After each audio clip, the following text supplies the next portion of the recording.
Núcleo de Telesaúde, Universidade Federal do Maranhão.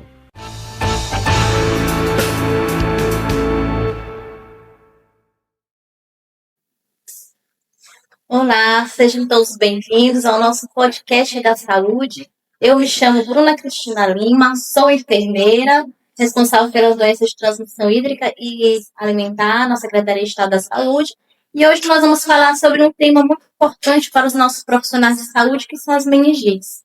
Para enriquecer nosso diálogo, eu trago aqui com vocês duas experiências, duas expertises nesse assunto, que é o Dr. Raimundo Expedito de Souza Aires, enfermeiro e responsável técnico pelas meningites na Secretaria de Estado da Saúde do Maranhão. Também trago o Dr. Bernardo Bastos Wittmann, médico infectologista, atuante no HUFMA e mestre em doenças tropicais pela Fiocruz e consultor da Secretaria Estadual de Saúde. Nós vamos discutir um pouco sobre as meningites, sobre o diagnóstico, a prevenção, o manejo clínico, e reforçar ainda mais os conhecimentos nessa área. E para a gente iniciar, eu gostaria que o Dr. Raimundo Expedito falasse um pouquinho do que são as meningites e como é que está o nosso cenário aqui no estado do Maranhão, para que a gente possa ter um pouquinho de conhecimento de como está as meningites aqui no estado. Bruna, em relação às meningites no estado do Maranhão, ela no momento uma tendência não muito grande, não muito específica. É comum acontecer isso nos meses de abril, maio e junho. Ou melhor, maio, abril e maio. Esses 3 meses são os meses cruciais para o aumento. A meningite é uma ação da meningite, mas ainda por alguma razão que a gente ainda precisa entender por que causa tanto pânico, a gente precisa entender mais, conhecer mais para evitar isso, mas infelizmente a gente está profissional de saúde. E quais são os tipos de meningite que nós temos? Nós temos a meningite meningocócica, que é a mais letal das meningites. Temos a meningite por influenza também, que segue junto. Temos a meningite por vários tipos de fungo, a meningite fúngica, a meningite bactérias de modo geral, tem as meningites por pneumococos, tem vários, na verdade são vários grupos, vários tipos de meningite que afetam a população do estado do Maranhão. Na verdade, a meningite é uma situação epidêmica, ela acontece o tempo todo em todo o Brasil. Okay. Nós sabemos que as meningites ela tem um grande impacto na saúde pública do nosso estado e a nível nacional também, principalmente pelo seu potencial de surto e também porque ela gera um impacto muito grande na morte e mortalidade desses casos. E aí, em relação a esse tipo de meningite, nós temos vários sinais e sintomas. Doutor Bernardo, eu pergunto para o senhor, quais são esses sinais e sintomas que o profissional ele deve estar atento e quais são aqueles alertas que o profissional deve ter em relação a esses sinais e sintomas para que ele possa definir que seja um quadro suspeito de meningite? Olá, Bruna, olá, Expedito, um prazer estar aqui. Olá a todos os ouvintes. Bom, quando a gente fala de meningite, a gente está falando de uma condição inflamatória, mas na maioria das vezes infecciosa, como o Expedito bem pontuou, pode ser causada por vírus, bactérias, fungos, e ela pode pulsar de uma maneira aguda, que é a maioria das vezes, ou de uma forma mais arrastada, que é a menor parte dos casos. Essa forma que a gente chama de meningite aguda, normalmente, tem uns sintomas mais comuns, dor de cabeça e febre. Esses são sintomas que quase universais, quase todos os casos vão ter esses dois sintomas. Em geral, tende a ser muito importante, porque se a gente pensar, vários quadros virais agudos, não uma dor de cabeça, mesmo uma influenza, uma gripe, Covid, pode dar, as arboviroses. A meningite chama a atenção porque, em geral, uma dor de cabeça bem marcante. E esse quadro de febre, dor de cabeça, pode evoluir com outros sinais, que o profissional de saúde vai acordar com uma chama de rigidez de núcleo, Então, a pessoa, o indivíduo, fica com dificuldade de encostar o queixo no peito, de tanta dor que ele tem aqui na nuca. Uma rigidez. Então, um exame físico a gente consegue identificar, que ocorre aí até mais de 70% dos casos. O outro sintomas, às vezes, associados, como prostração, e em alguns casos, algumas lesões na pele. E aí a gente chama atenção, por exemplo, para as meningites causadas pelo meningococo. Esse que é o grande vilão, que causa tanto temor, embora não seja o único vilão dessa história, mas que tem uma letalidade, quer dizer, uma capacidade de levar à morte bastante alta. e com frequência a gente vai ver sinais na pele que são pequenas petequias, né? Então, pequenas pontos, né, que são vasculíticas, mas parecem só como sangramento na pele, né, como se eles arroxear, e esse é a maior atenção. Essas petequias também aparecem, por exemplo, nos casos de dengue grave. É óbvio que não são nem sempre correspondem a esse diagnóstico, mas esses são sinais que a gente está alerta. Então, como é uma condição que afeta, em especial, por exemplo, crianças, né? Então, aquela criança que tem um quadro de febre, às vezes refere dor de cabeça, mas que está letárgica, está muito prostrada, um vômito, isso é um sinal de alguma doença grave. Pode ser meningite, pode ser uma outra coisa. Esses são sinais de alerta para qualquer doença febril aguda grave. Quem vai dizer que é meningite é o profissional que a gente investigando, com alguns exames específicos, incluindo aí punção do líquido, né, tirar um pouco do líquido que corre ali nas meninges, né? As meninges são membranas que revestem o cérebro e a medula nervosa. Então, para fazer esse diagnóstico, eu preciso do profissional para fazer esse tipo de exame. Ok. Quando você falou que tem alguns sintomas e sinais, né, que são um pouco inespecíficos, até que a gente tenha o resultado da coleta. Quando esses sintomas eles são um pouco inespecíficos, eles não estão tão aparentes de ser quadro suspeito de meningite, qual é a conduta que o profissional ele deve fazer e qual é o diagnóstico diferencial que ele pode estar solicitando também? Realmente é muito inespecífico para buscar, né? Ou relativamente inespecífico. Se a gente pegar, por exemplo, crianças menores que 9 meses, é uma doença que aparece com febre, é aquela criança que está muito prostrada, não quer mamar, não quer se alimentar. Isso pode ser várias doenças, né, mais graves, né, pneumonia bacteriana, uma sepse, uma infecção, uma reação inflamatória exagerada por infecção bacteriana, pode acontecer isso, ou as arboviroses. Então, assim, a gente tem realmente um grau de inespecificidade. No momento que a gente suspeita ser uma doença grave que pode ser meningite, a gente tem que conduzir como uma emergência médica. Então, a gente considera que a suspeita de meningite, às vezes não está confirmada no primeiro momento, ela é considerada uma emergência médica. O que significa isso? Esse indivíduo tem que imediatamente ir para uma unidade de urgência e emergência. Ali vão colher exames de sangue, vão colher, né, o líquor, eu falei, né, às vezes, em alguns casos, tem que fazer tomografia computadorizada do cérebro, né, do crânio, e nas horas subsequentes ali a gente vai ter a resposta se é meningite ou não. Mas, a partir dessas suspeitas, já se inicia um antibiótico, colhe as culturas, né?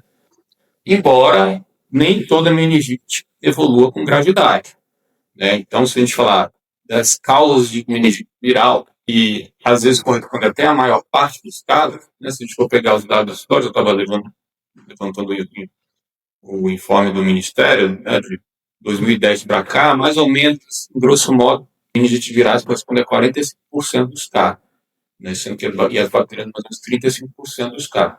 Só que em 2024 as bacterianas superaram as virais, pontualmente. A meningite viral, causada na maior parte dos casos por um tipo de vírus, são os enterovírus. Uma meningite que cursa com febre, dor de cabeça, pode ter e ela tende a ser autolimitada, passar sozinha de forma benigna e não tem nenhum tratamento específico. Mas até a gente definir que é viral, que é o líquor para definir, a gente considera uma emergência, porque sendo bacteriano, pode ter uma evolução muito grave. Perfeito. O padrão ouro para as meningites é o líquido, a coleta do líquido. Expedito, qual é o mais comum dos profissionais de saúde nessa questão da vigilância que você observa em relação à coleta e o envio até das amostras para confirmação laboratorial desses casos? Algumas vezes a coleta não é efetuada. Não tem profissional habilitado para fazer essa coleta, porque nem todo profissional médico é habilitado para fazer essa coleta. Em algumas cidades, municípios, não tem um profissional habilitado para isso, então não é viável. E algumas vezes, tem um profissional habilitado, há também um acondicionamento, transporte, faça aquela se perca, chega no laboratório, precisando não ser realizado, surge esse volume de meningite não especificado que nós temos hoje como resposta. Que confirmou meningite, sim, mas não especificou porque a coleta não respondeu, até porque o transporte, o acondicionamento, não deu tempo de fazer dar resposta. E outra questão é essa, complicado, é o volume de casos de meningite não especificado que nós temos hoje no estado por conta desses fatores, e esses fatores, outros fatores também contribuem para isso. Eu acho que entra essas outras questões que estão relacionadas, que é a falta de profissionais habilitados para fazer isso sobre código, né? Então, se você pensar toda porta de entrada de urgência e emergência, tem que ter alguém ali que possa fazer a função. Às vezes a disponibilidade, né, de laboratório, de um local que possa enviar o lixo. Então, tem às vezes outras questões, né, que às vezes você está num local, sendo vamos dizer, uma emergência médica. Então, em tese, o paciente pode esperar um transporte de uma cidade para outra, né, para fazer. Bom, se isso acontecer, não tem um líquor ali, né, pelo menos vão iniciar um antibiótico. Isso também não deve retardar o início do antibiótico. Porque no mundo ideal, você vai colher o líquor e depois iniciar o antibiótico, para que o antibiótico não afete o crescimento de uma eventual bactéria. Mas se a gente sabe que não vai conseguir, rapidamente a gente tem que iniciar o antibiótico, até definir qual é a causa. Certo. Nessa questão que a gente está falando dos fluxos, desde da notificação, da detecção e até mesmo da coleta de material, além dessa dificuldade na coleta do líquido, quais são os outros erros comuns e os pontos que são importantes da gente observar quando a gente está diante de um caso suspeito de meningite? A informação, Bruno, tem uma importância muito grande. Quando alguém encaminha uma informação para a vigilância, temos um caso de meningite, algumas vezes ele precisa saber dados, quando começou, se ele tem uma informação sobre isso, qual é o primeiro sintomas, quando começou aquilo ali, a idade desse paciente, o tempo, o que ele está fazendo, porque as pessoas, quando eles informam para a gente que tem uma meningite, eles não sabem dizer dados. A gente está à distância, quem está lá, na frente do paciente, não sabe dizer, imagina nós que não sabemos quantos anos esse paciente tem, quando começou, você lembra disso? Aí ele já pode fazer o quê? A quimioprofilaxia. Normalmente, ele prescreve quimioprofilaxia para todo mundo, e também na situação não é assim que funciona. É preciso haver esse entendimento em relação à quimioprofilaxia. Você chega num ponto bem importante agora, que é a quimioprofilaxia. Mas antes da gente entrar nesse tema bem aí, em relação a esse fluxo, a gente não pode esquecer justamente dos profissionais que estão lá na ponta. E aí eu lhe pergunto, doutor Bernardo, quanto ao manejo clínico desses pacientes, lá nos profissionais da ponta, o que vocês podem observar, assim, que pode estar melhorando quanto em relação a esse manejo? O paciente chegou, que o profissional possa conseguir, além dos sinais e sintomas, identificar a conduta que ele deve fazer com esse paciente, quais são as ações simples que o profissional pode fazer para evitar possíveis erros no diagnóstico desses pacientes. Então, está suspeito. Então, você tem que ter algum grau de conhecimento de quais são, o que a gente conversando aqui, quais são os sinais e sintomas da meningite aguda. A partir daí, a gente tem, como eu pontuei, temos que considerar uma emergência médica. Então, dependendo de onde está esse profissional, ele vai tomar atitudes para que o paciente seja conduzido desta forma. Então, se tiver na atenção primária, não é o local para se fazer os exames como urgente, né? Não é o local para a gente fazer todas as medidas que a gente precisa. Então, esse paciente tem que ser imediatamente conduzido à unidade de urgência e emergência, onde vai se começar o antibiótico pela veia, né? Não um antibiótico para não, antibiótico parenteral. E então tem que ter esse grau de suspeição para a gente poder desflagrar a investigação e o tratamento. Então, a partir da suspeita, a gente já começa o tratamento, né, para meningite, pode ser meningite bacteriana, até excluir essa possibilidade. Como eu falei, às vezes exclui. Olha, o líquor veio com umas características aqui, que a gente sabe que é viral. Então, a gente já pode tirar o antibiótico, já, né, não precisa, em geral, os pacientes, salvo algumas exceções, né, paciente suprimido, ou algum tipo de meningocefalite viral por herpes, que pode ser mais grave, na maioria das vezes, caso brando. E aí, a gente vai deflagrar a investigação e as ações de vigilância, né? Então, a primeira coisa é que quando alguém comunica a ele, assim, que deve ser enfatizada, que é uma doença de notificação compulsória em até 24 horas, né? Dado a importância que ela tem do ponto de vista epidemiológico, né? Algumas formas de meningite alguns, né? A gente pode falar quais, podem levar a casos secundários, né? E muitas pessoas têm alguma noção de que isso acontece, né? E às vezes a noção também vem de muita desinformação por causa do pânico, mas acho que talvez no segundo momento, né? A gente está falando aqui, você está falando como é que seria um manejo mais adequado, Mas é mais ou menos por aí. A gente sabe que as meningites, ela é muito tempo dependente. Então, coleta oportuna, notificação imediata, diagnóstico precoce, e aí vem a questão da quimioprofilaxia. Então, em que situações, por exemplo, eu devo fazer, quais são os contatos? O que é considerado um contato de um caso suspeito, por exemplo?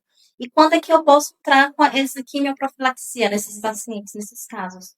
Hoje sabe, se tem a opção de primeira escolha, segunda escolha, terceira escolha, tem diferentes tipos para fazer a complexão, mas tem que ter tempo que esse indivíduo ele ficou com aquele paciente. E normalmente priorizar a família, porque quem mais está junto com o paciente, para aquela pessoa é a família. E tem que estar no mesmo ambiente, pelo menos 4 horas, naquele mesmo ambiente, para poder estar iniciar e ir embora, numa segura, absolutamente poder resolver aquela questão. Mas a melhor é um 4. Então, assim, hoje eu uso a rifampicina como uma droga de primeira escolha, mas algumas vezes a gente dá demais e não se encontra a rifampicina com a facilidade toda, quer dizer, não tem a unidade, então não vai prescrever o ciclo para a droga de segunda escolha. E resolve também o problema. E em relação aos contatos? Quais são os considerados contatos desses pacientes? Mas eu vou assim, eu acho só, talvez antes de te perguntar, a gente esclarecer isso, é saber que meningite a gente precisa pensar no risco para os contatos. Então, basicamente, a gente pode falar um tipo de meningite, que é a meningite meningocócica, que é uma meningite causada pelo meningococo, que a gente já mencionou aqui. Uma das bactérias causa isso. Qual marginal, menos importante, tem o hemófilo B. Hoje em dia, o menos importante, porque hoje ele pode ter menos de 4% das meningites. Né? Então, a gente pode, até mais para frente, a gente falar de vacina aqui. Uma das grandes orgulhos que a gente pode ter relacionado a vacinas é o controle eficaz que ela permitiu da meningite causada pelo hemófilo B. Né? Então, hoje é um percentual muito pequeno, a gente tem que se preocupar com os contactantes daquelas casos que tem crianças que ainda não foram vacinadas. E se foram vacinadas, no caso, não precisaria de preocupação. Então, voltar a maior atenção à meningite causada pelo meningo, né? Porque a gente já deu exemplo aqui, tem outra forma muito comum, né, que hoje é a principal bactéria que causa, né, a gente fala das meningites bacterianas causadas por bactérias, qual a principal bactéria? Hoje, já superando um pouco o meningococo, é o pneumococo, que causa pneumonia. Principal agente, pneumonia, por aí na comunidade. Em adulto, é o principal agente. Então, ele tá tem uma prevalência um pouco maior dentro dos casos de meningite. Esse a gente não precisa se preocupar para fazer com contato. Né? Não tem casos secundários. Agora, o meningococo, a gente tem que se preocupar. Né? Então, uma vez definindo, seja um caso suspeito, né? E aí a gente já tem um líquido na mão, parece um bacteriano, a gente não sabe ainda se é meningococo ou não, mas pode estar ainda no nível da suspeita. A partir daí, a gente vai falar, vamos ver os contatos. Né? Ou então ele já está confirmado. Se tem essas petegas, né? Espera, assim, olha, o risco de meningococo, a gente já tem meningococo semíneo, que já está, infecção já espalhada pelo sangue, é maior. E aí a gente vai decidir quem são os contatos. Né? Como você falou assim, não é qualquer pessoa. Né? Então, por isso que nesse momento se instala o plano. Aí todo mundo que conversou na rua, né? Ou que viu passando, isso acontece entre profissionais de saúde, até de maneira mais exacerbada. Então, a coisa mais comum que a gente vê é um caso de meningite entrou aqui. Todo hospital, desde do profissional da portaria até a pessoa da limpeza, quer usar antibiótico, né? Porque passou o paciente tratando, não é assim. Então, Renato, tem uma outra questão interessante, é essa questão do tempo. Eu tenho chego numa unidade X, se eu estar lá para ter um paciente, e aí isso foi suspeitoso para meningite. O tempo entre eu saber que aquela meningite é uma meningite bacteriana ou não, eu vou aguardar fazer a notificação de contato, eu tenho assim, entre 24 e 2 horas. Nesse intervalo, o povo não apavora? Sim, totalmente. É uma decisão que vai ter que ser tomada ali, né? Se o LIPO sair, porque o LIPO é um exame de emergência. Em tese, você colhe aqui, o laboratório vai priorizar, vai ser em 3 horas, os primeiros resultados já dão uma noção se é bacteriana ou viral. Às vezes ficaria numa zona cinzenta, pode ter tudo. Mas já dá, e aí já pode, nessas 24 horas, em geral, já tem alguns elementos para a gente decidir. Às vezes a gente fica na dúvida, acaba fazendo, né, porque há uma pressão por isso, mas o principal, independente, vamos dizer, que seja meningocoque, né, ou meningocoque semi. Quem é que vai ser candidato a profilaxia, quimioprofilaxia? O que é? Antibiótico para prevenir esses casos secundários, né? Basicamente, quem mora no mesmo domicílio, né? E no mesmo dormitório, vamos dizer, se quartel, né, se estiver dormindo no mesmo dormitório, uma preocupação especial, né? Afeta de maneira especial crianças menores de 5 anos. Então, assim, comunicantes de creche, as crianças são, né, um ser meio promíscuo, brincando aqui, né? Troca de secreção. Por quê? Como é que. Eu acho que vale a pena até esclarecer. Como é que ocorre a transmissão? Ela ocorre por gotícula. O que são as gotículas? Né? Gotículas, quando a gente está aqui falando, a gente tosse, espirra, são essas partículas que vão sair da nossa boca, vão sofrer a ação da gravidade e vão cair ali em 2 metros. Não mais do que isso. Diferente de aerossol. Né? Aerossol é uma tuberculose, a gente está aqui numa sala, os aerossóis são partículas bem menores que tem no ar, e a gente pode aspirar. Então, a tuberculose tem uma outra via. É a mesma via, uma via respiratória com outro tipo de partícula. As gotículas não, né?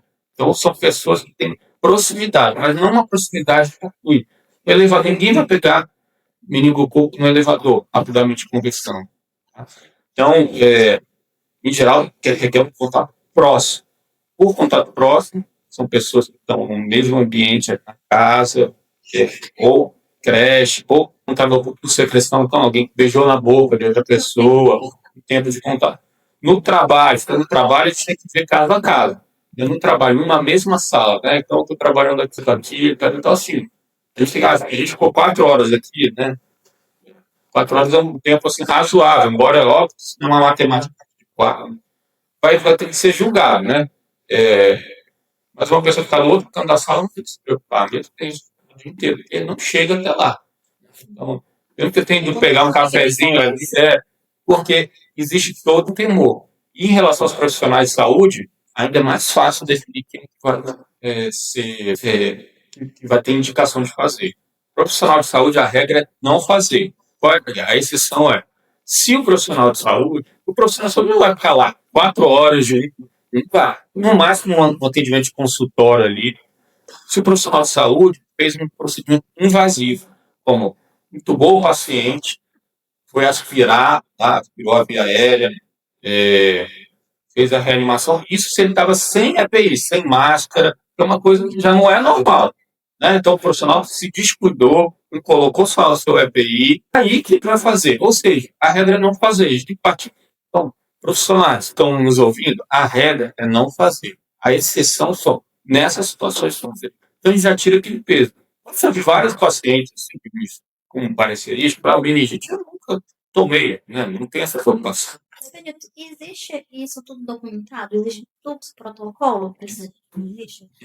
É muito bom os profissionais saberem que eles podem estar procurando, né? Até no site da própria Secretaria Estadual de Saúde tem os protocolos lá. Então, fica fácil para eles identificarem e saber as recomendações básicas. No guia também, de vigilância do Ministério da Saúde, né? E doutor Bernardo, ele bem assim, né? Ele contextualiza muito. Chegou até alguns pontos que eu já queria perguntar, porque a gente não pode deixar de falar da prevenção, né? Então, a prevenção, justamente na parte da imunização, e a gente sabe que a Secretaria de Estado da Saúde, ela vem reforçando anualmente as coberturas vacinais, mas que a gente percebe que no caso das meningites, assim como outros agravos e doenças, as coberturas elas ainda não estão exitosas. E a gente vê que então, existem grupos prioritários, alguns grupos que a gente consegue observar que tem baixa adesão, principalmente na questão dos adolescentes em relação às meningites. E aí eu pergunto para vocês o que a gente pode estar fazendo, quais são as vacinas que tem e o que a gente pode estar fazendo, as orientações que a gente pode estar dando, para que as pessoas possam procurar a prevenção através da imunização, reforçar essas ações. Tem um número de idade específico para vacina. Crianças, vacinas específicas para cada idade. A meningite, ela não pega toda a faixa etária, tem uma idade específica para vacinação. E tem a vacina, agora tem a Cisalvete, que foi em julho, né? Está no calendário, já está definida lá, não tinha antes.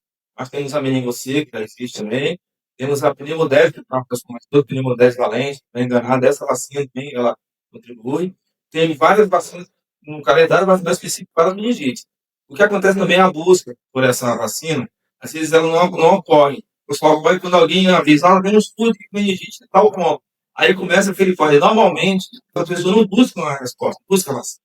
Ele busca só quando tem, na verdade, não só a meningite, mas quase todos os HPV que imunoglobulina só vão buscar uma vacinação quando está uma situação muito complicada, aí já tem estudo acontecendo, as pessoas correm para fazer esse tipo de situação, para resolver essa situação. Não é comum eles, depois de vacinar, vou me prevenir contra isso. Não, eles acontecendo um surto de tal, nesse momento, ele corre no posto, aí falta a vacina.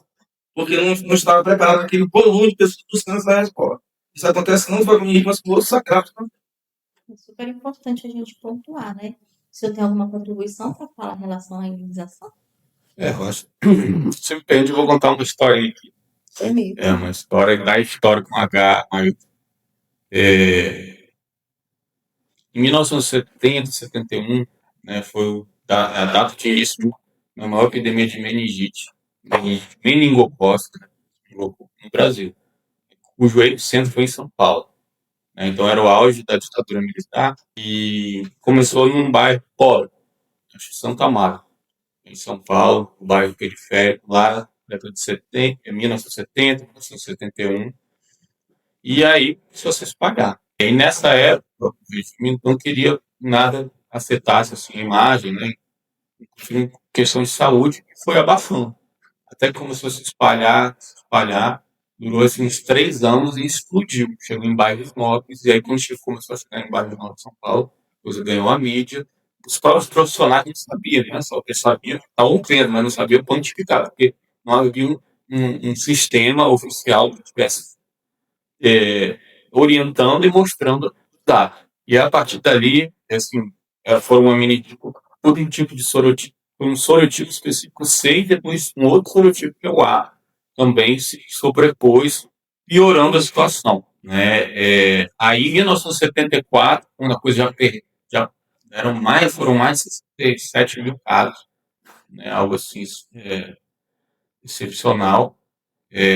Aí, a partir daí, houve uma mobilização, o governo começou a responder, e aí, né, o pessoal profissional da vigilância deve saber disso, né, e começou o Sistema Nacional de Vigilância e Saúde no Brasil, por conta dessa epidemia de meningite meningocócica, né, que afetou muito, em especial muitas crianças morreram. Aí em São Paulo tem um hospital de referência de infectologia, que é o Emílio Ribas, né, tinha na área de 400 leitos, assim, não cabia mais pessoas, né, os registros mostram que foram 1.200 assim, que eles atenderam e eram muitos casos. E aí veio a urgência de comprar a vacina.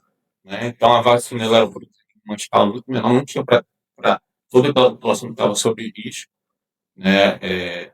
A vacina para sorotipo C e A.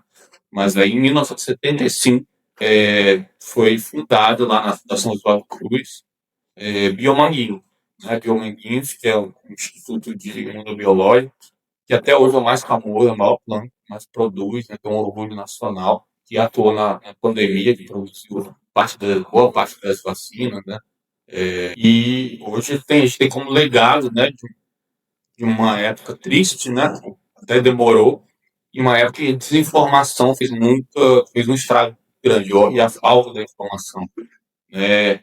E aí eles conseguiram produzir em escala, em 1976 já começou a cair de maneira muito marcante os casos, né? E as filas, contas que as filas eram gigantescas, a população estava ávida por vacina, pelo medo e temor social, o pânico social que gerou. E aí, desde então, a gente tem uma história, né, de um capítulo inicialmente triste se transformando num capítulo feliz. Então, acho que é uma história que ensina muito sobre as vacinas, né?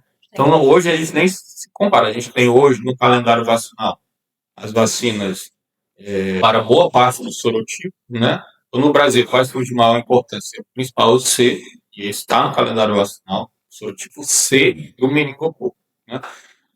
O B e W e Y. Né? O A hoje é menos importante. Então, a vacina para o sorotipo C, ela está lá para as crianças, toda criança menor que 1 ano fizer cumprir seu cartão, né? Esquema básico, vai tomar 3 doses antes agora tem a incorporação da CWY, né? Foi muito bem-vinda. Então, toda criança ali com 12 meses também vai tomar.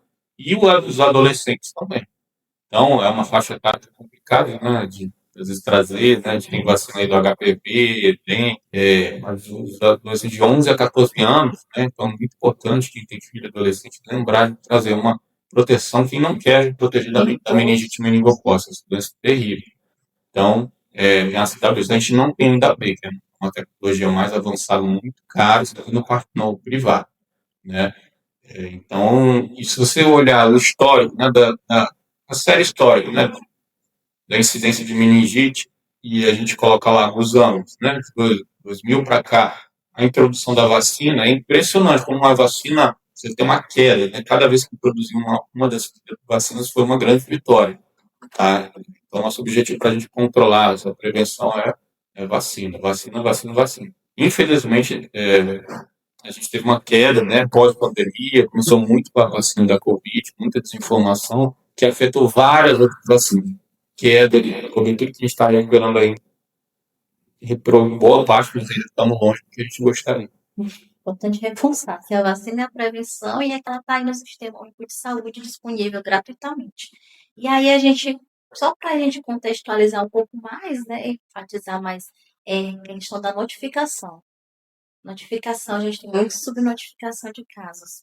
E isso impacta diretamente nos nossos dados e até para a gente monitorar o perfil epidemiológico das meningites no estado. O que vocês recomendam, o que vocês estão fazendo de ações para que a gente diminua mais ainda essa subnotificação e a detecção oportuna mesmo dos casos? Quando se vê um caso, prova no documento, diz assim, nós temos os casos suspeitos ou confirmados, só que demora um pouco para a pessoa entender. Você viu, suspeitou, notifica. Se o caso não acontecer, descarga, mas ele precisa ser notificado. Isso não acontece. Aguarda-se, então, a coisa ocorrer. Quando vai notificar o caso, aquele caso já está ali há muitos dias. Passou para o prazo da fonte de vigilância também. Perde uma ação de vigilância pelo tempo de notificação do caso. Então, a gente desconhece, avaliado, suspeitou-se, mas não notifica. Não informa. Então, a vigilância não sabe, não tem bola de cristal, ou não sabe o que está acontecendo. Faz assim um estudo, ao buscar a investigação exploratória, a gente descobre que aquilo era um caso de poderia ser preciso notificada, não aconteceu. Isso passa lá. Aí depois ela faz também a investigação, que notifica e deixa o caso lá. Não investiga para fechar o caso. O caso fica pendente, passa o tempo, vence o prazo de encerramento oportuno, cai o combustível todo e pronto. Passa anos não tem resposta. Isso foi esquecido. É importante a gente ressaltar que a notificação oportuna em no máximo 24 horas ela pode salvar vidas, porque a notificação é um primeiro passo para que se dê andamento na investigação epidemiológica e na conduta desses casos. E aí, para a gente finalizar, acho que de uma maneira mais assim, com chave de ouro, eu queria que vocês deixassem uma mensagem muito importante para os profissionais de saúde que estão nos ouvindo agora. Pode começar com o Dr. Bernardo? Eu gostaria de enfatizar o que a gente já falou aqui, fazer um arremate. Então, assim, de mensagens finais, gostaria que a gente tivesse sempre um nível de suspeita alto, elevado, né? Porque isso faz a diferença.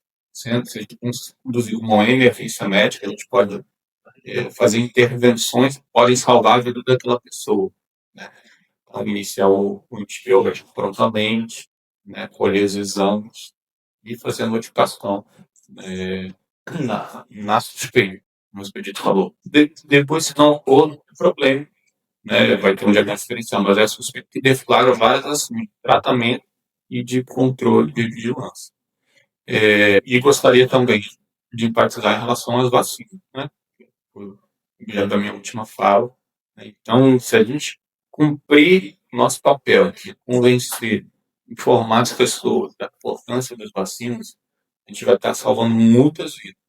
E essas vidas a gente nem saberá que está salvando. Diferente de alguém pegar paciente, né, com meningite, a gente, fiz antibiótico, salvei. As vidas que a gente está salvando só em disseminar. Levantou, o PSF tem meses de março a maio, é um efeito mais caro. Então é bom que as vigilantes comecem a observar esse período. Além do ano todo, mas observar esse período com 5 anos, esse período que eu fiz, você vê que março, abril e maio é onde vai ter pico de casos de meningite. Aí depois ele começa a cair, vai pronto, volta de novo, março, abril e maio, torna a subir. Então é bom que as vigilâncias fiquem atentas, todos os municípios, fiquem atentos a esse período em especial. Perfeito, eu agradeço a presença de vocês. Eu acho que esse momento foi enriquecedor e espero que ele fortaleça o nosso trabalho aqui no Estado, de todos os profissionais, que possa ser um gatilho aí para que possa ter uma sensibilidade maior para as doenças, né, para as meningites, e que também, como o doutor Bernardo falou, que salvem vidas que a gente nem conhece. Então, muito obrigada e a gente aguarda vocês no próximo episódio. Em um mundo onde a saúde é essencial, a informação e o acesso rápido fazem toda a diferença. O Núcleo de Telesaúde da UFMA conecta você, profissional de saúde da atenção primária, a uma rede de especialistas com recursos de tecnologia da informação e comunicação. Isso é feito por meio de serviços de teleconsultorias que capacitam os profissionais da APS para realizarem um atendimento qualificado. Por meio da plataforma Sofia, você tem acesso rápido a informações atualizadas baseadas em evidências científicas. Como funciona a Sofia? Primeiro, o profissional de saúde acessa a Sofia e insere sua dúvida na interface de teleconsultoria. O sistema verifica se a dúvida já foi respondida anteriormente no banco de dados da plataforma. Segundo, se a IA encontrar uma resposta adequada, ela sugere automaticamente o conteúdo ao profissional. Terceiro, se a resposta automática não atender às necessidades do profissional, ele pode optar por enviar a dúvida para um teleconsultor humano, seguindo o fluxo tradicional de teleconsultoria assíncrona. Quarto, o profissional receberá a resposta diretamente na Sofia, podendo acessar a solicitação a qualquer momento. Após o fim da teleconsultoria, ela fica disponível no banco de dados para futuras consultas, podendo ser utilizado como referência para outros profissionais, aprimorando futuras recomendações. O telediagnóstico consiste na análise e interpretação de exames à distância, auxiliando profissionais de saúde no diagnóstico de pacientes. O Núcleo de Telesaúde da UFMA oferece teleeletrocardiograma e teleretinografia. Por meio da oferta nacional de telediagnóstico do Ministério da Saúde, os teleeletrocardiogramas são realizados em parceria com o Hospital das Clínicas da UFMG e as teleretinografias em parceria com a UFG. Como aderir ao serviço? O município solicita o serviço. É preciso ter aparelhos e estrutura compatíveis para a realização do exame. A equipe técnica do Telesaúde irá fazer a implantação, configurar os equipamentos e treinar a equipe local. Uma vez implantado, o serviço está pronto para ser utilizado.